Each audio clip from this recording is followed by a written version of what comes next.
Ok, bonjour à toutes et à tous. Comme vous avez pu le constater, il y a quelques problèmes de transport en commun. Donc je suis désolée pour mon petit retard, mais je pense que je ne suis pas la seule à être dans cette situation. Apparemment, il y a plusieurs lignes qui sont bloquées. Bon, on va quand même commencer. So, dear colleagues, chers collègues, dear friends, chers amis, mesdames et messieurs. So, for those... You've got, tout le monde a des casques, hein, si vous voulez, parce qu'il y a plusieurs interventions qui vont avoir lieu en anglais. Donc vous avez des casques à l'entrée pour celles et ceux qui le souhaitent.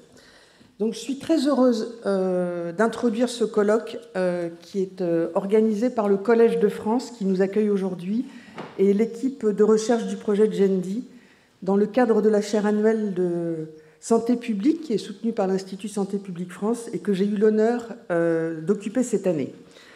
Les inégalités de santé ont toujours existé, comme le montrent de nombreux travaux d'historiens à travers des enquêtes de statistiques sociales, et elles n'ont finalement, dans l'histoire, été que récemment objectivées.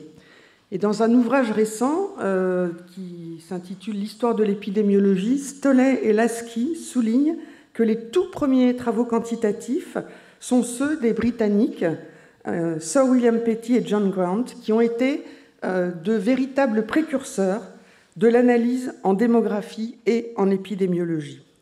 Et ils ont publié au tout début des années 1660 des rapports qui établissaient un lien entre les conditions économiques et la mortalité en Irlande, mais aussi dans la ville de Londres. Alors par la suite, de très nombreux travaux ont documenté des inégalités de santé au regard des caractéristiques des pays, mais aussi au regard des caractéristiques sociales des individus.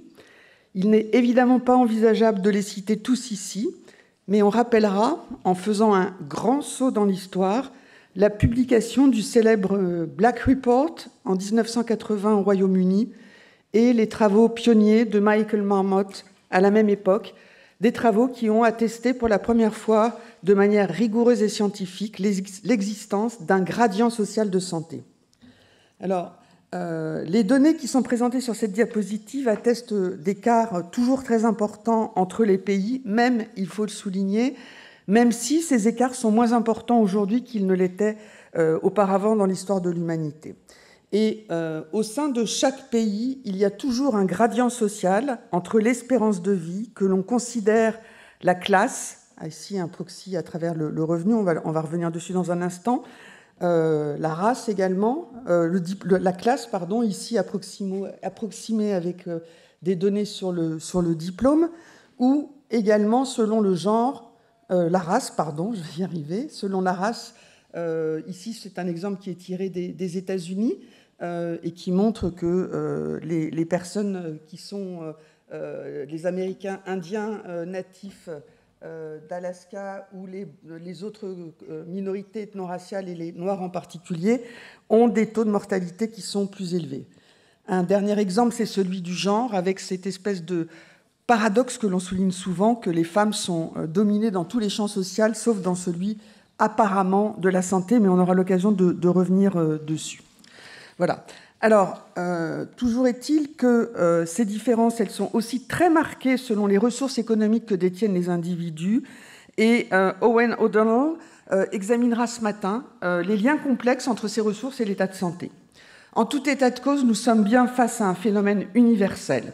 Et de nombreux modèles théoriques ont été proposés pour expliquer ces inégalités. Il ne suffit pas de les constater, encore faut-il les expliquer pour être à même de mettre en place des politiques de prévention qui soient les plus efficaces possibles. Et parmi les nombreux modèles théoriques qui ont été proposés, celui de l'Organisation mondiale de la santé, le plus connu, est un modèle explicatif très complet. Je ne vais pas rentrer dans le détail, mais comme vous pouvez le voir sur cette diapositive, il invite à tenir compte du contexte socio-économique, de la position sociale des individus et de leurs conditions de vie.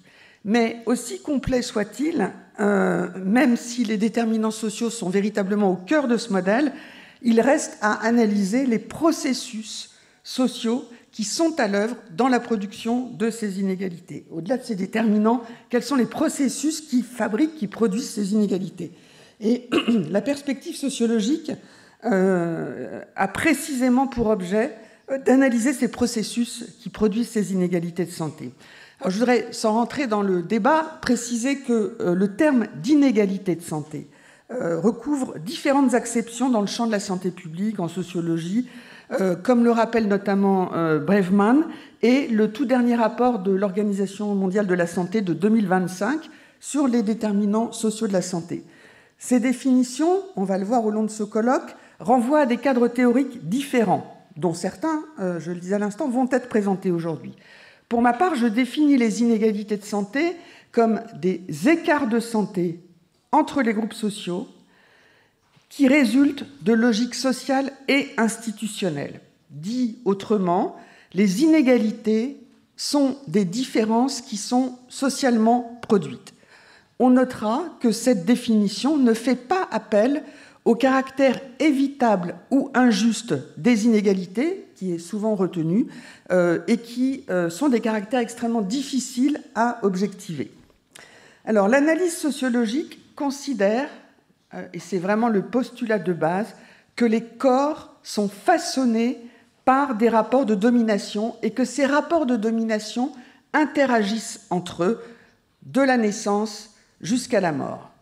Et ces rapports, pour en donner une brève définition, mais comme c'est une dimension éminemment structurante, je vais insister un tout petit peu dessus, ces rapports sociaux, en fait, bicatégorisent les populations de manière hiérarchique, et c'est très important, selon des critères comme par exemple le sexe, la profession, la couleur de la peau ou d'autres encore. Et ces rapports s'expriment socialement dans leurs effets matériels, mais aussi symboliques. Alors matériellement, ces rapports construisent l'accès aux ressources financières, culturelles, alimentaires, etc., à l'emploi, au logement, au système de soins. Et symboliquement, ils fabriquent des stéréotypes, des systèmes normatifs et attribuent à chaque individu un statut social qui les enjoint à respecter des rôles sociaux. Alors, ces rapports, il faut le préciser, sont à analyser au regard des contextes historiques. Ils ne sont pas du tout statiques, au contraire, ils sont dynamiques, ils se reproduisent, se déplacent, voire s'atténuent au fil du temps. Alors, dans la littérature et d'un point de vue théorique, surtout, ces rapports sociaux renvoient principalement aux positions de genre, de classe et de race. Ce qui ne veut pas dire que d'autres rapports ne puissent pas être pris en considération selon les objets d'étude, et je pense par exemple au rapport de validisme. Et ces rapports sociaux, dernière caractéristique importante, n'agissent pas indépendamment les uns des autres, ce qu'avaient déjà montré des travaux de sociologues dans les années 70, et l'approche intersectionnelle qui a été proposée dans la littérature pour la première fois en 1989 par la juriste états-unienne Kimberlé Crenshaw postule donc que ces rapports n'agissent pas indépendamment les uns des autres, mais se co-construisent. Et c'est une dimension, vous allez le voir dans la suite de mon intervention et tout au long de ce colloque, extrêmement importante. Alors il y a une abondante littérature qui traite des approches intersectionnelles dans le domaine de la santé, et je vous renvoie par exemple à l'article de Greta Bauer, qu'on entendra tout à l'heure, qui a récemment proposé une revue systématique des enquêtes quantitatives, un article publié dans Social Science and Medicine Population Health en 2011. Alors, la perspective sociologique, donc j'ai dit que les corps étaient façonnés par les rapports sociaux, la perspective sociologique postule donc une intrication entre le social et le biologique. Une intrication qui est pensée de très longue date en sciences sociales et notamment par le sociologue Marcel Mauss. Et d'ailleurs, l'amphithéâtre où nous sommes aujourd'hui porte le nom... Ah non, c'est pas celui-là, pardon. Je me suis trompée d'amphithéâtre. En tout cas, Marcel Mauss, on peut considérer que c'est vraiment un des fondateurs qui a permis de penser, qui a ouvert la voie à une réflexion scientifique sur le corps qui rompt avec l'évidence biologique.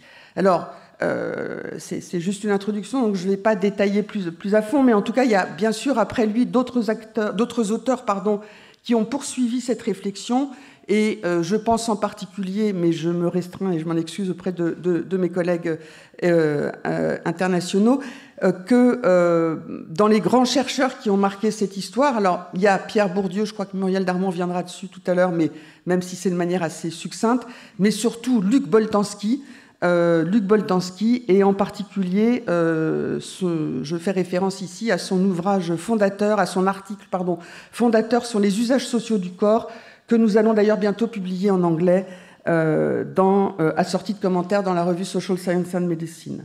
Alors, juste pour citer un extrait de cet article fondateur de Luc Boltanski, il écrivait en 1971 que, je le cite, « Les déterminants sociaux n'informent jamais le corps de façon immédiate par une action qui s'exercerait directement sur l'ordre biologique, mais relayée par l'ordre culturel qui les retraduit et les transforme en règles, en obligations, en interdits, en répulsion ou en désir, en goût et en dégoût. » Et on pense aussi aux travaux beaucoup plus récents de Muriel Darmon sur la socialisation, qui reviendra sur ce point dans un instant. Finalement, la question qui est posée, c'est bien celle de l'incorporation du social et qui fait écho à la question posée par les épidémiologistes, qui est celle de la biologisation du social, des épidémiologistes comme McEwen et Stellar en 1993, bien sûr les travaux très connus de Nancy Krieger, et plus récemment aussi par des collègues français, en particulier par Michel Kelly-Irving et Cyril Delpierre, que nous entendrons dans un instant. Voilà. Alors maintenant, je voudrais rapidement évoquer les différentes étapes de la production des inégalités de santé pour voir comment ces rapports sociaux dont je viens de parler, qui s'intriquent, se jouent tout au long des parcours de vie et des parcours de santé des individus. Et avec Muriel Darmon, Michel Kelly-Irving et Pierre Joffard, qui sont co-responsables du projet scientifique GENDI, nous avons élaboré un modèle théorique qui propose une lecture doublement dynamique de la production des inégalités de santé. Excusez-moi, il y a quelqu'un qui insiste lourdement. C'est très embêtant. J'en veux pas. Pardon. Donc, nous proposons donc, je disais, une lecture doublement dynamique des inégalités de santé. Et c'est ce caractère doublement dynamique qui est important à souligner. Pourquoi ? Dynamique, car ce sont le fruit de plusieurs étapes, ces inégalités de santé, comme vous pouvez le voir, mais j'ai détaillé dans un instant, qui s'articulent les unes aux autres. Mais dynamique aussi parce que les parcours de santé que vivent les individus à un moment donné de leur trajectoire dépendent de leurs expériences de santé antérieures. Ce modèle postule que ce sont d'abord les conditions de vie et de travail qui déterminent les atteintes à la santé. Et au-delà des expositions directes sur la santé, de ces conditions de vie et de travail, ces conditions matérielles sont incorporées dans les processus de socialisation, au cours desquels les individus, tout au long de leur vie, apprennent et acquièrent, d'une part, des façons de penser et de sentir, notamment les sensations somatiques, et acquièrent aussi des façons d'agir, par exemple dans les interactions avec les professionnels de santé. Et comme on le verra avec Muriel Darmon dans un instant, cette perspective permet de comprendre comment se construit le rapport au corps et à la santé. Le modèle GENDI examine ensuite une étape clé qui détermine le recours aux soins, c'est celle de la perception des symptômes, et je vais revenir dessus. Et ensuite, ce sont... Ah non, je vais beaucoup trop vite, pardon, dans mes diapositives. Pouf. Non. Poum. Voilà. Et ensuite, la dernière étape, c'est l'accès au système de soins. Et je vais juste rappeler, comme on le voit sur ce schéma, que l'analyse de toutes ces étapes se fait vraiment avec ce pilier analytique d'intersectionnalité qui croise les rapports de classe, de race et de genre. Alors, je vais juste donner quelques exemples sur ces différentes étapes, en rappelant tout d'abord que la première étape, c'est celle des atteintes à la santé. On pense évidemment aux facteurs environnementaux et notamment la pollution de l'air et la pollution chimique. Vous savez qu'aujourd'hui, environ 9 millions de décès par an surviennent en raison de ce type de pollution et que 90% de ces décès surviennent dans des pays à faible revenu ou à revenu intermédiaire. Dans les atteintes à la santé, on pense également aussi bien évidemment au dérèglement climatique, dont on vit quelques effets aujourd'hui même, qui représente une menace fondamentale pour la santé, qui affecte l'environnement physique, mais aussi les conditions sociales, économiques et les phénomènes migratoires. Et là encore, il faut souligner que les personnes qui sont les plus touchées, ce sont les personnes qui contribuent le moins aux causes de ce dérèglement climatique et qui sont le moins à même de s'en protéger, à savoir les personnes des pays à faible revenu. Alors, à un niveau plus microsocial, les conditions de vie déterminent aussi fortement la santé, que l'on pense par exemple aux conditions de logement ou à l'alimentation.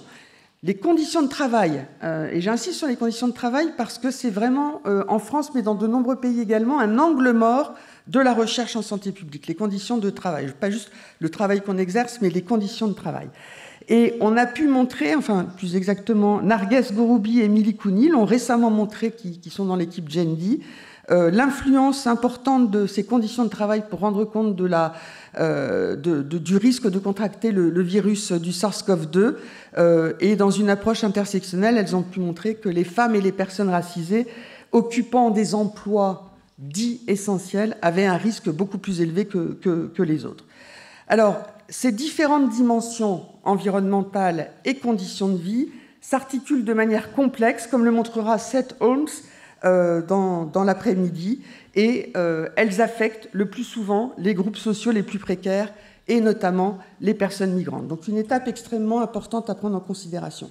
La seconde étape est celle de la perception des symptômes. Quand il y a un problème de santé, une atteinte à la santé, certaines personnes vont ressentir des symptômes, d'autres non, d'autres ne vont pas les interpréter comme un problème de santé. Et bien évidemment, cela peut avoir un effet sur le recours au système de soins lorsqu'il existe. Alors, il y a de très nombreux travaux en sociologie et en anthropologie qui ont montré que les ressentis physiques et les manières de manifester ces ressentis dépendent fortement des normes sociales en vigueur. Et je pense en particulier aux travaux de Maurice et bien d'autres. Alors, dans une méta-analyse qui a été récemment publiée sur les symptômes rapportés par des personnes diagnostiquées pour un syndrome coronarien aigu, Van Oosterhout montre que les femmes et les hommes ne déclarent pas les mêmes symptômes. Et en particulier, les femmes déclarent beaucoup plus souvent la fatigue et les nausées, tandis que les hommes font davantage état de douleurs thoraciques. Et il faut souligner qu'à ce jour, il n'existe pas d'hypothèses physiopathologiques qui peuvent rendre compte de telles différences. Non pas que ces différences, ces hypothèses physiopathologiques n'existent pas, mais en tout cas, elles ne sont pas suffisantes pour expliquer de tels écarts. Et les résultats de la recherche qualitative qui a été menée avec Jeanne Goudinou et Aurore Loretti de l'équipe GENDI contribuent à donner sens à ces différences genrées. Et les premières analyses montrent que les hommes s'inquiètent davantage quand la maladie atteint le fonctionnement mécanique du corps, et les femmes déclarent davantage de symptômes quand ils ont une incidence dans leur vie quotidienne ou qu'ils interfèrent avec leur rôle social. Par exemple, la fatigue, parce qu'en France, mais c'est la même chose dans de très nombreux pays du monde, il existe toujours une très forte inégale répartition des tâches domestiques entre les femmes et les hommes et des enjeux de prise en charge et des tâches éducatives lorsqu'il y a des enfants. Toujours est-il que cette opposition donne à voir finalement un clivage dans les représentations entre ce que j'appellerais d'un côté un corps mécanique masculin et un corps systémique féminin, une opposition qui se construit dès le plus jeune âge, comme le montrent aussi les travaux de Abélie Beaumont et Sarah Niquez dans GENDI, via une socialisation différentielle dès le plus jeune âge. Et ce clivage de genre s'articule à un clivage de classe, parce que de nombreux travaux montrent que les classes favorisées ont une vision plus attentive à la santé, tandis que pour les classes populaires, c'est davantage un outil de travail. Voilà. Alors,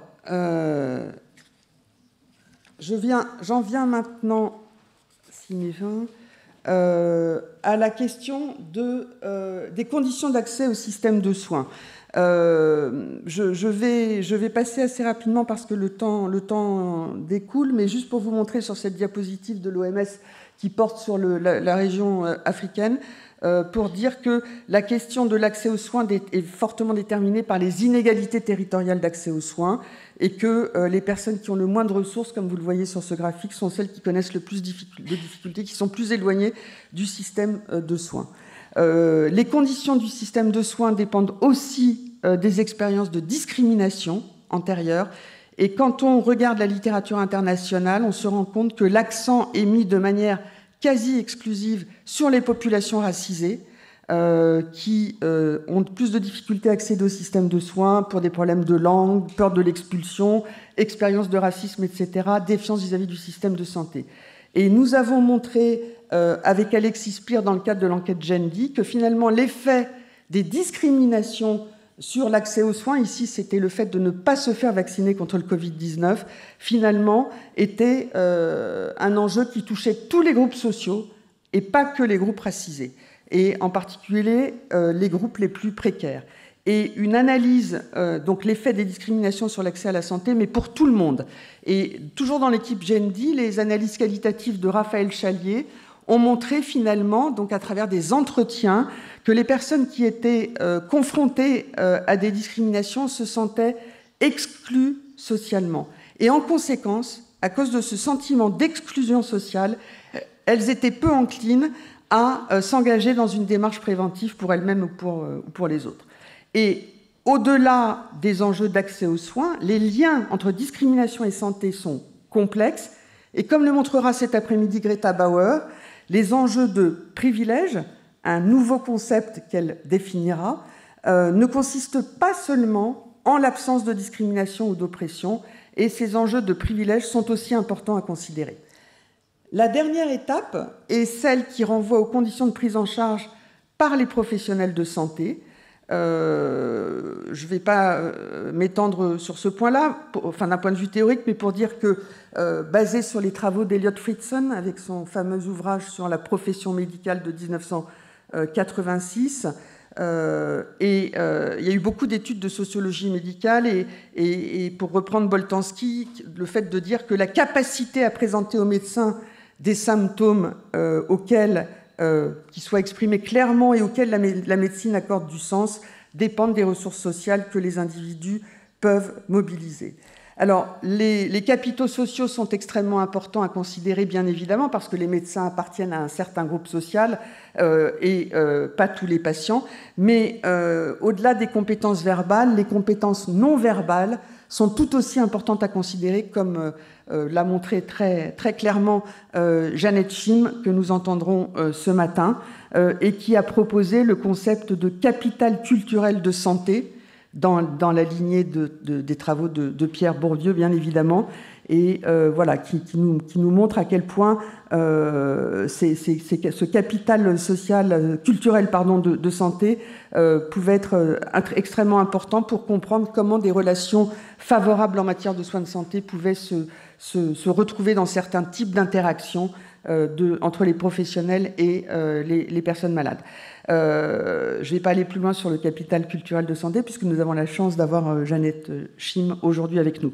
Mais je voudrais souligner quand même que ce rapport médecin-patient, il est également genré, il n'est pas uniquement lié à la classe sociale, parce que la vision mécanique et anatomique du corps, qui prévaut toujours dans la médecine contemporaine, cadre mieux avec les représentations masculines d'un corps mécanique que j'évoquais précédemment.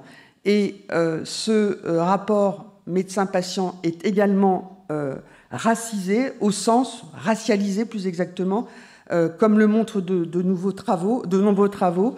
Je pense en particulier à l'étude de Greenhood sur la mortalité des nouveau-nés aux États-Unis de mères noires, qui était bien supérieure à celle des mères white. Un travail extrêmement intéressant. Et dans l'équipe GENDI, les travaux d'Inès Labinville, qui est sociologue et qui a fait un certain nombre d'observations ethnographiques dans des services d'urgence, montre aussi l'importance des positions raciales pour donner à voir la façon dont les personnes vont être prises en charge, orientées et prises en charge, ce qui renvoie à ce qu'on appelle en Europe le syndrome méditerranéen et ce qui fait écho évidemment au syndrome Hispanic Panic que vous avez aux États-Unis, d'après les travaux récents de Syme. Voilà, dernier point sur avant de conclure. L'institution médicale elle-même produit des inégalités de santé. Des travaux d'historiennes de la santé ont montré que dès la fin du XVIIIe siècle, l'institution médicale a constitué la physiologie et la santé féminine en référence à une norme masculine pensée comme neutre et universelle. Et dans le cadre de Gendi, nous avons, avec Kathleen Bastian, analysé les dernières recommandations de la Société européenne de cardiologie. Pardon.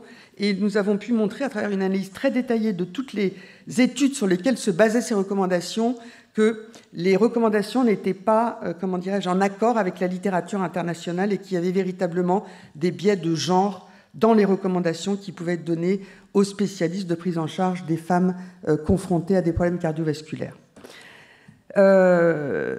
Pour terminer, je voudrais quand même souligner que la production des inégalités de santé ne s'opère pas selon une logique de causalité linéaire qui nous conduirait à passer comme ça d'une étape à l'autre de manière mécanique. Et comme le signale la barre, j'ai le petit truc là, cette barre ici du schéma de Gendi, qui est une life course perspective, trajectoire de vie plus pour les sociologues, vous voyez que ce schéma-là, il se reproduit de manière unique pour très peu de personnes, mais de manière répétée pour nombre d'entre elles de la naissance à la mort, et que ce qui va se passer à un moment donné dépend, notamment par les processus de socialisation, de ce qui s'est passé avant. Donc c'est ce que je disais, le caractère doublement dynamique de notre schéma dans ce sens-là et dans ce sens-là. Voilà. L'équipe Gendi a organisé l'année dernière, avec la plateforme santé du CNRS pilotée par Alexis Spire, un colloque international sur la quantification des inégalités de santé. Et cette année, nous avons souhaité interroger les modèles théoriques proposés par différentes disciplines pour mieux comprendre la production de ces inégalités. Des modèles qui relèvent, comme vous allez le voir, de la sociologie, de l'anthropologie, de l'économie, de l'épidémiologie. Et chaque session va être discutée par un chercheur d'une discipline différente des oratrices et des orateurs pour favoriser, on l'espère, les échanges disciplinaires. On discutait hier avec nos collègues des États-Unis et de Grèce sur ce fait de faire discuter par quelqu'un qui ne connaît rien au sujet. On va voir ce que ça donne. On a pensé que c'était une façon de favoriser les échanges pluridisciplinaires.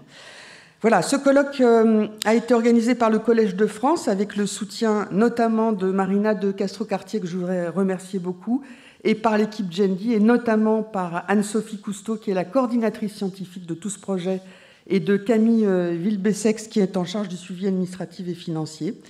Nous remercions très vivement les intervenants et les intervenantes et les intervenants dont la plupart viennent de loin, comme vous le verrez, et dont certaines et certains, vous le savez, travaillent dans des conditions où la liberté académique est aujourd'hui fortement remise en cause. Et les discussions que nous avons eues hier soir montrent que c'est plus que fortement remis en cause, c'est carrément dramatique, et notamment lorsqu'il s'agit de recherche sur les inégalités.